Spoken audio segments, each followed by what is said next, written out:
देखो मेरे प्यारे बच्चों, अजीज साथियों और नीचे बैठ जाओ। मुअज़्ज़ज़ मेहमान किराम,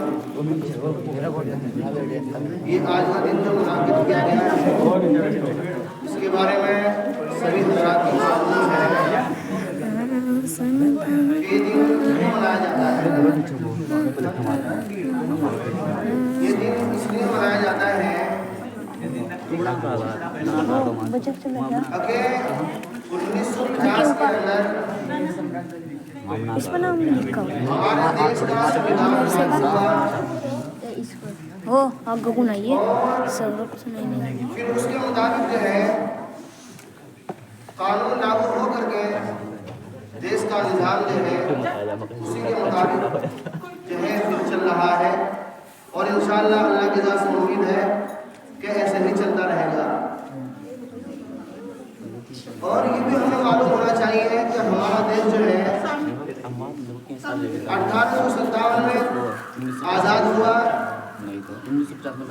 जो अंग्रेज जालिम अंग्रेज थे उनके हथकंडों से ही हमारा देश जो है आज़ाद हुआ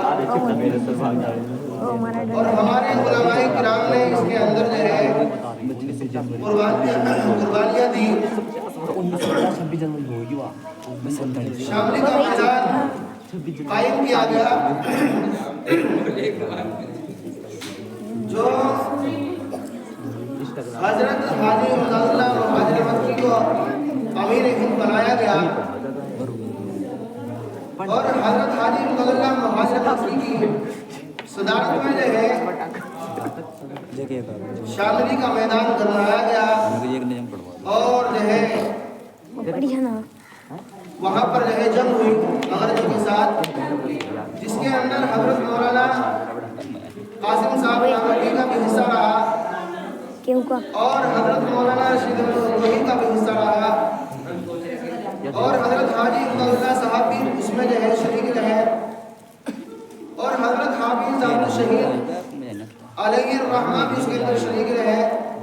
लेकिन हजरत हाफिज़ जामुल शहीद जो है वो अंग्रेजों की गोली से शहीद हो गए। आज हम इसको मजे के साथ मनाते हैं, लेकिन मैं ये कहता हूँ कि मनाना चाहिए, मनाना भी चाहिए ताकि हमारे आने वाले बच्चों को पता हो कि ये दिन जो है क्यों मनाया जाता है। असल इसके पीछे बड़ी कुर्बानियाँ हैं, बड़ी कुर्बानियों के साथ जो है ये दिन हमें आज मनाने को मिला और ये दिन हमें आज देखने